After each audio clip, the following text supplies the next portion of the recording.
This video lays out the fundamentals of digital marketing and will hopefully help you understand how to get started and then continuously improve your digital marketing efforts. The intention here is to provide a high level framework for all of the different options and the details that surround successful digital marketing. We will get into some specific channels in future videos. So let's get started. So there's two main goals of digital marketing: getting people to your website and then getting them to buy once they're on your website.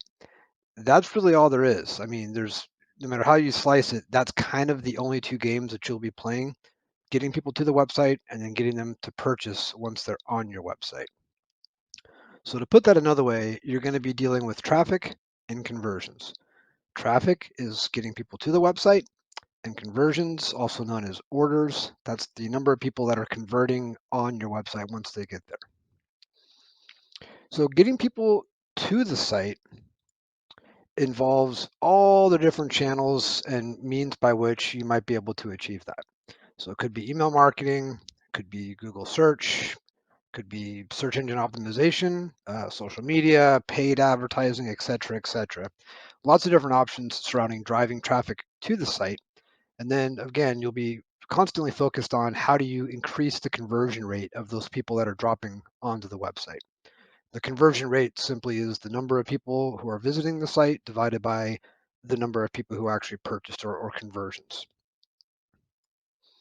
So let's dive into traffic a little bit here. There's this is a way of just sort of visualizing two primary dimensions of traffic, and I just call them active versus passive. So with active, search is kind of the center point of active traffic. It means people are actively looking for whatever it is you have to offer. Mostly it's Google. So they go to Google, they type something in that they're searching for, and hopefully your site listing comes up, they click on it, and they drop onto your website. It could be paid or could be organic, it doesn't matter.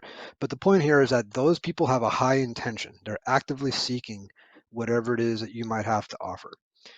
Passive are folks who are not actively seeking what it is that you have to offer, but they're still seeing some type of a ad or link to your website.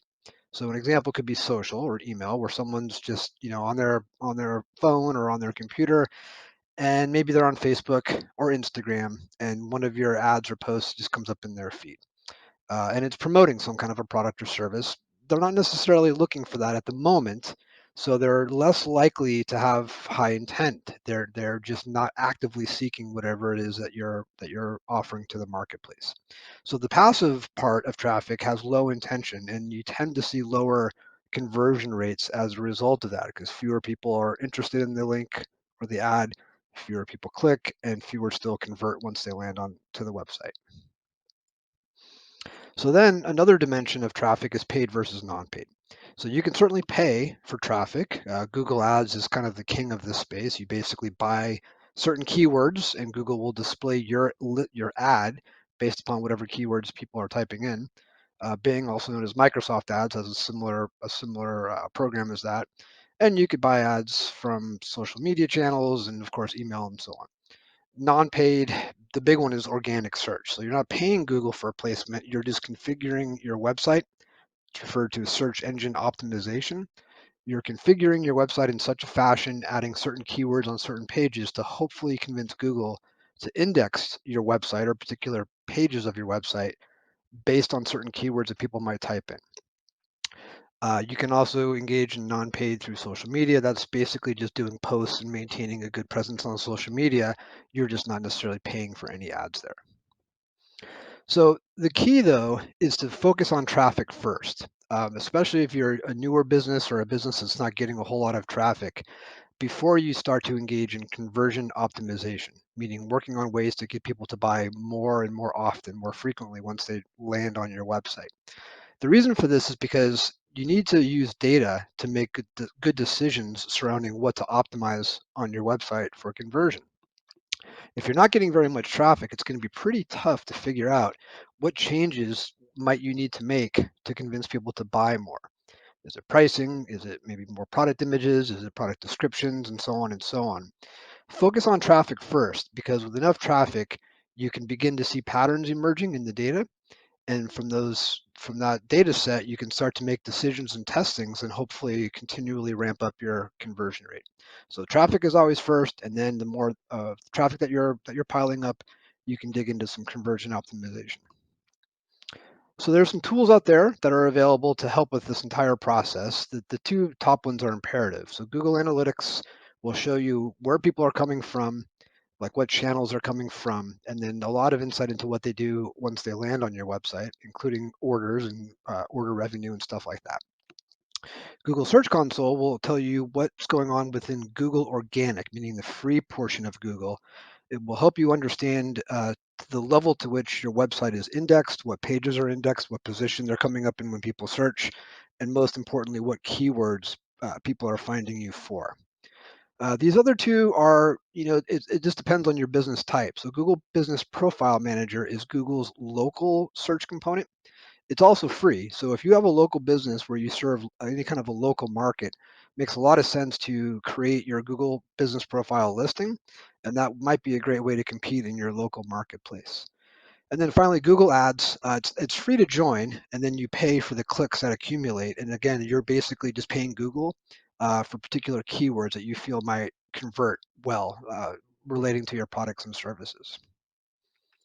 All right, so to summarize, traffic, always the first thing to focus on. Think about what channels might work best for the market you're trying to reach, and then really, really roll up your sleeves and try to drive traffic to the website.